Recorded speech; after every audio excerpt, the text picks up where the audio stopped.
Salut à nous tous, voilà, bienvenue encore sur notre chaîne. Voilà, aujourd'hui on parle encore d'un sujet très intéressant. Je pense que ça va vraiment essayer de nous édifier. Ça parle vraiment de l'immigration, mais comme j'ai l'habitude de le dire, on n'est pas une chaîne d'immigration. Vraiment, mettons-nous ça dans la tête. On parle de sujets divers et tout ce que je pense que ça peut aider à ceux qui nous suivent, n'est-ce pas? Je vais parler de mon point de vue là-dessus. Et je dis toujours, je donne uniquement mon point de vue. Après, chacun peut avoir son point de vue de par mes petites recherches que j'ai faites, de par des petites choses que j'ai pu avoir dans la société et tout.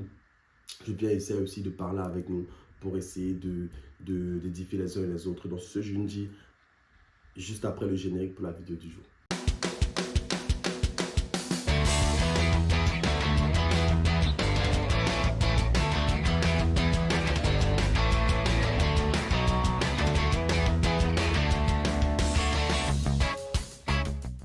Voilà, aujourd'hui, je vais parler d'un sujet assez important.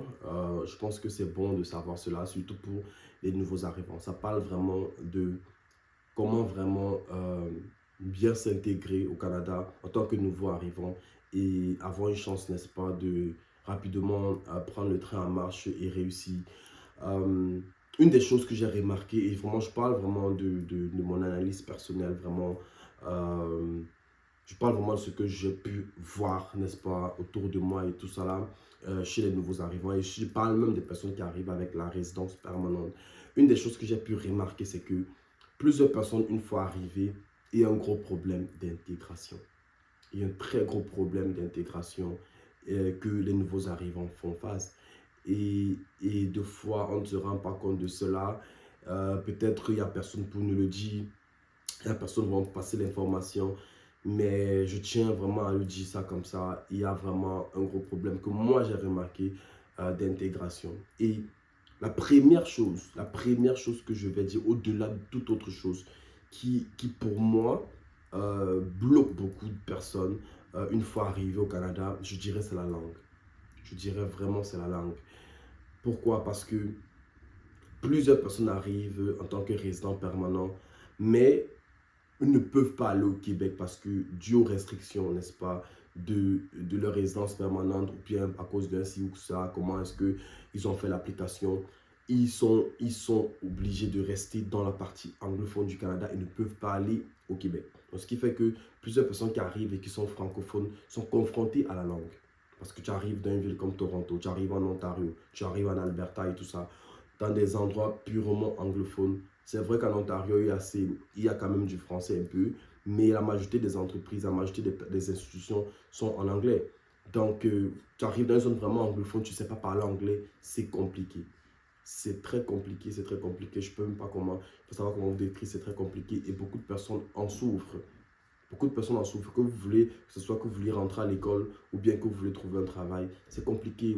Même pour essayer de communiquer, même si vous n'avez pas de la communauté, si vous n'avez pas de la famille ici, comment est-ce que vous communiquez, comment est-ce que vous parlez à vos colocataires, comment est-ce que vous allez faire le supermarché. C'est compliqué même de vivre. Pourquoi? Parce que l'anglais, vous ne le maîtrisez pas. Donc, un conseil que je donne aux personnes pour faciliter votre intégration une fois arrivé au Canada, c'est vraiment, si vous êtes en procédure pour faire la résidence permanente, alliez cela au cours d'anglais, déjà dans votre pays d'origine. Alliez déjà cela au cours d'anglais. Donc, ça veut dire que si vous avez déjà une idée, si vous avez déjà une idée de faire la résidence permanente, de venir en tant que résident permanent, mais commencez déjà avec les cours d'anglais. Semble à commencer déjà avec les cours d'anglais. C'est primordial, c'est impératif. Je le dis vraiment avec le plus grand des sérieux. Si vous avez déjà une idée, même si vous n'avez pas encore commencé la procédure, vous avez déjà une idée de commencer la procédure pour venir en tant que résident permanent, inscrivez-vous dans les cours d'anglais, faites des cours d'anglais. Sans blague, inscrivez-vous, faites des cours d'anglais. Parce que vous allez beaucoup bénéficier en ayant une base en anglais. Que vous soyez même au Québec, que vous soyez hors du Québec, parce que je dis le Québec parce que pour ceux qui ne savent pas, le Québec c'est la province francophone, le Nouveau-Brunswick c'est la province bilingue, mais que vous soyez au Québec ou hors du Québec, l'anglais vous sera utile. Je connais des résidents permanents qui sont venus, qui sont au Québec, même étant au Québec, on leur dit l'anglais c'est nécessaire, parce que c'est un boulot, on veut que vous soyez bilingue. Surtout au service, le service à la clientèle et tout ça là. On veut que vous soyez bilingue. Pourquoi? Parce que ce sont les entreprises qui desservent tout le Canada. Bon, si vous parlez uniquement français, c'est vrai, on ne va pas vous refuser, mais si une personne est bilingue à côté, ça devient compétitif. Vous voyez que le bilingue sera toujours mieux. Le bilingue sera toujours mieux parce qu'il peut à la fois communiquer en français et aussi en anglais. Encore pire, si vous venez d'un zone anglophone, il faut absolument que vous connaissiez, que vous sachiez parler l'anglais. Donc voilà déjà la première des choses que je vais souligner ici, c'est pour dire que si vous avez l'idée de faire votre raison pour maintenant, venir faire raison pour maintenant, commencez les cours d'anglais. La deuxième chose que je vais préciser ici, c'est certaines personnes ont des difficultés une fois arrivées sur le territoire parce que financièrement, ça ne suit pas. Laissez-moi vous dire une chose, c'est que au Canada, ça c'est pas facile. Le travail, c'est pas évident. C'est pas évident le travail. C'est devenu vraiment, vraiment compétitif. Même ceux qui sont sur le territoire, que vous soyez étudiant, que vous soyez travail, que ce soit n'importe quoi, même ceux qui sont sur le territoire, c'est pas évident. Combien de fois un nouveau arrivant arrivé ici pour trouver le travail, c'est pas évident parce que si vous n'avez pas de travail, on va encore parler un peu plus au niveau du travail. Mais si vous n'avez pas de travail, comment vous vivez? Et vous voyez que certaines personnes arrivent avec l'argent du pays, avec ceci. Peut-être ce qui était beaucoup au pays, c'est plus pareil ici. Donc, commencez à comprendre ça. Certaines personnes avaient de l'argent, mais ils ont laissé ça au pays. Ils sont venus comme ça, parce qu'ils disent non, on va juste au travail. Non. Vraiment, faites l'effort de venir avec le plus d'argent possible lorsque vous quittez le pays.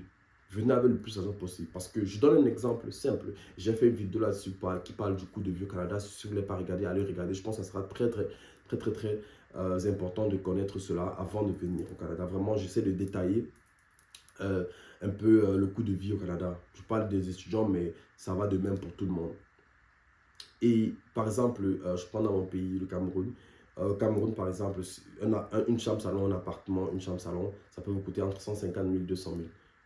Mais 150 000, 200 000, c'est à peu près 300, 500 dollars, max 600 dollars. Vous voyez, 600 dollars, peut-être vous n'aurez même pas une chambre.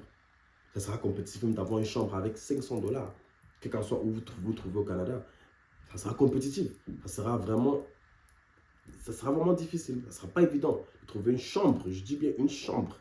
Une chambre à 500 dollars, ça ne sera pas évident. Vous pouvez le trouver, ce n'est pas impossible. Vous allez le trouver dans le département de la vous trouvez tout ça. Vous trouvez ça à 500 dollars, mais ça ne sera pas aussi évident. Pour vous dire à quel point le niveau de vie est élevé. Donc, ce que vous payez pour un appartement dans votre pays d'origine, ça peut être similaire à une chambre ici. Et même une petite chambre. Même pas une grande chambre, même pas une très grande chambre. Une petite chambre. Donc c'est pour vous dire déjà à quoi vous attendre lorsque vous arrivez au Canada. Financièrement, il faut être préparé. Financièrement, il faut être préparé. Et moi, je conseille des personnes, ayez au moins 6 mois de réserve pour vivre. Parce que le temps d'adaptation, ce n'est pas facile. Ayez au moins 6 mois que vous sachiez que même si je n'ai pas de boulot pendant 6 mois, je peux vivre. Je peux me débrouiller.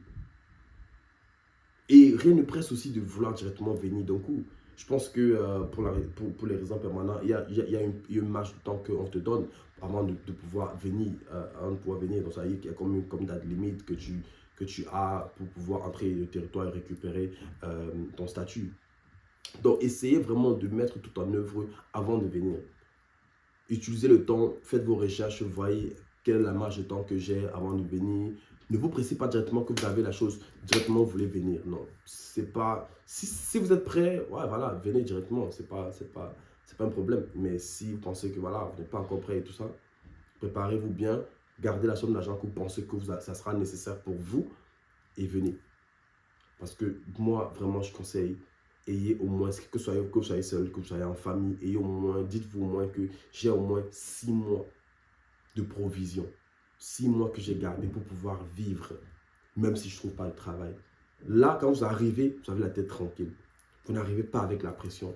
Vous n'arrivez pas avec déjà dans votre tête, oh non, il faut absolument commencer à travailler, tout ça, parce que comment je vais vivre demain, comment je vais payer mon loyer, comment je vais faire comme ça. Vous n'arrivez pas avec ça.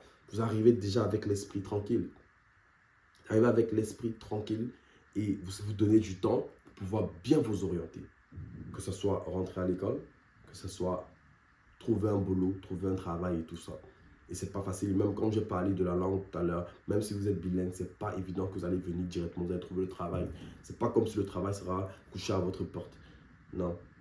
Il va falloir vraiment être compétitif et vraiment montrer que vous avez de quoi donner. Parce que lorsque vous arrivez ici, voilà, j'entre directement dans le point de travail. Lorsque vous arrivez ici, dites-moi comment, même si c'est vous, même si vous êtes employeur, si une personne vient de l'étranger, il vient pour vous dépanner un boulot, avec peut-être son expérience à l'étranger, avec ses études de l'étranger, et que vous avez une personne de manière locale, qui connaît le système local, qui a fait ses études localement, qui vraiment a l'expérience locale. D'entre les deux, qu'est-ce qu'il y a qui va plus peser sur la balance? Il y a des grandes chances à celui que ce sera celui qui a fait ses études localement, qui a son expérience locale. Donc, vous voyez que lorsque vous arrivez au Canada avec votre expérience de votre pays d'origine, avec peut-être voilà, vos diplômes de votre pays d'origine, et vous venez compétir avec ceux qui ont fréquenté ici, qui ont l'expérience ici, c'est normal que sur la balance, on peut favoriser ceux qui ont fréquenté ici. Je ne dis pas 100% on va favoriser. Il y a des opportunités, je ne dis pas qu'il n'y a pas d'opportunités. Il y a des opportunités. Il y a des opportunités, mais c'est que je dis, il y aura une compétition. Il y aura la compétition. Parce que naturellement, certains employeurs ont dit, voilà, je préfère recruter une personne qui a l'expérience canadienne, qui a fréquenté au Canada, qui connaît le système. D'autres, ce n'est pas nécessairement le cas. Ils vont prendre celui qui, pour eux, ils pensent que c'est le meilleur profil, dépendamment de ses critères, dépendamment de ce qu'ils recherchent. Donc, je ne suis pas en train de dire que ici, voilà, 100% on va prendre une personne qui est au Canada, non, on peut vous prendre aussi. Mais c'est juste pour vous dire que, de manière logique, voilà, si vous venez de l'étranger et que vous avez une expérience de l'étranger, vous avez des études, vous avez fait vos études à l'étranger, c'est normal qu'il y a des chances que vous soyez un peu pesé moins sur la balance qu'une personne qui est locale. Donc voilà, c'est pour dire que voilà, tout ça, ça entre avec les finances, pour dire vraiment venez, préparez-vous. Je donne 6 mois comme ça, voilà, parce que bon, voilà, je donne essayer un peu de trouver le juste milieu. Si vous pouvez avoir plus de 6 mois, c'est toujours bien. Voilà, le plus que vous pouvez économiser, garder pour pouvoir survivre au Canada, vivre au Canada, sans nécessairement avoir besoin d'un travail, sera le meilleur. Parce que lorsque vous arrivez, ça prend un temps d'intégration. Parce qu'il faut, c'est tout un système, même si vous ne connaissez pas l'anglais, c'est tout un système que vous devez apprendre. Comment les comportements se passent ici, comment faire un CV, comment bien appliquer, où chercher le boulot, comment faire ceci, comment faire les courses, comment prendre ceci, comment prendre cela, que vous avez vécu à l'étranger, que vous avez vécu en Afrique. Il faut apprendre, c'est un nouveau pays, c'est un nouveau système, il va falloir du temps pour vous intégrer. Et ce temps-là, ça coûte de l'argent. Le temps coûte de l'argent, donc il va falloir que vous ayez de l'argent pour pouvoir vivre pendant ce moment, pendant que vous essayez de vous intégrer, pendant que vous trouvez vos repères. Et le dernier point que je vais ajouter pour que la vidéo ne soit pas trop longue, c'est pour dire ceci, c'est pour dire que préparez-vous, lorsque vous venez en tant que résident permanent, préparez-vous vraiment à vous dire qu'il y a des chances que je rentre à l'école. Il y a des chances que je rentre à l'école. Là, je dis de manière ouverte, il y a des chances que je rentre à l'école. Pourquoi? Parce qu'une fois sur le territoire, comme je l'ai dit tantôt, vous pouvez vous rendre compte que ceux qui ont quand même le diplôme local, d'une manière ou d'une autre, peuvent avoir plus d'opportunités.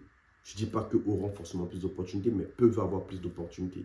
Et beaucoup sont ceux qui rentrent. De par mon expérience personnelle, la majorité rentre à l'école pour avoir un certificat, pour avoir un diplôme, pour essayer de pousser un peu l'école ici, avoir au moins un diplôme local qui va ouvrir encore plus de portes, qui va les permettre encore, n'est-ce pas, d'être plus compétitif sur le monde du marché.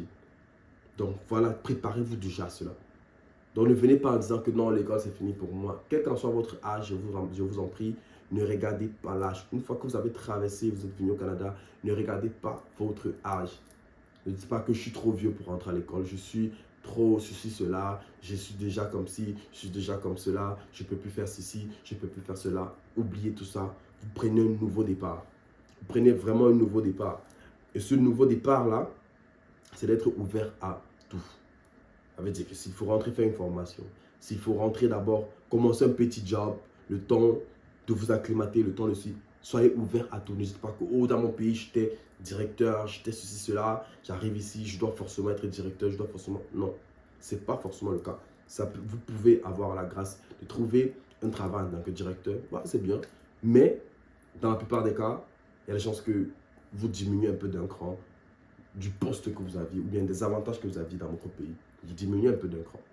Il y a des grandes chances. Donc, préparez-vous à faire des petits métiers. Préparez-vous à à faire d'abord quelque chose juste pour survivre, juste pour pouvoir déjà joindre les deux bouts. Et après maintenant, le temps pour vous de voir comment vraiment tirer votre épingle du jeu en fonction du système, en fonction des recommandations du système, en fonction des recommandations des entreprises, en fonction de ceci et cela. Vous vous préparez maintenant à tirer votre épingle du jeu. S'il faut rentrer à l'école, vous rentrez à l'école. Si vous n'avez pas nécessairement besoin de rentrer à l'école, vous pensez qu'avec votre diplôme, ici et là, vous pouvez facilement vous trouver vos repères et tout. Voilà, voilà vous évoluez. Mais déjà d'entrée de jeu, préparez-vous vraiment, soyez ouvert vraiment à tout. Ne soyez pas fermé. Ce que je veux dire, c'est que ayez l'esprit ouvert. Parce que sans vous mentir, si vous n'avez pas l'esprit ouvert, vous serez très frustré et ça peut être vraiment, ça ne sera pas une partie de plaisir. Votre intégration ne sera pas du tout une partie de plaisir. Donc, c'est vraiment des encouragements et aussi mettre aussi des réalités, n'est-ce pas, sur la table et se dire, voilà, c'est pas toujours l'eau de rose. C'est vrai qu'il y en a qui s'adaptent mieux que certains, mais voilà, c'est pas toujours l'eau de rose, c'est pas toujours comme on pense, pas toujours comme on imaginait. Je connais beaucoup de personnes qui sont arrivées, qui, un peu d'une manière ou d'une autre, avaient un peu la nostalgie voilà, de leur pays d'origine et tout. Donc, c'est pas toujours l'eau de rose, mais ce que je vais dire, il y a des opportunités, il y a vraiment la possibilité d'évoluer, il y a la possibilité de se bâtir un avenir et tout, mais ça prend un temps d'adaptation, ça prend un temps d'intégration, ça prend un temps de savoir comment établir ses bases. Même si vous voulez commencer une entreprise, même si vous voulez lancer un business, ça prend le temps de comprendre comment la société marche, qu'est-ce que la société aime, qu'est-ce que la société n'aime pas, comment la société fonctionne, comment la société réfléchit, quels sont les comportements de la société, quelles sont les mentalités de la société. Ça prend le temps de comprendre tout ça. Et ce temps-là, comme je dis, le temps, c'est de l'argent. Préparez-vous vraiment à tous les niveaux. Au niveau de la langue, vraiment, je dis c'est impératif. Même si vous n'avez pas l'argent, même s'il n'y a pas de cause sur ça, venez même sans argent, venez même sans dire, mais la langue, c'est impératif. La langue, c'est impératif.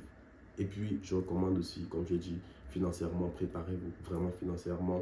Passez de 2, de 3, soyez ouvert vraiment à tout. Soyez ouvert à rentrer à l'école. Soyez vraiment, vraiment ouvert à rentrer à l'école.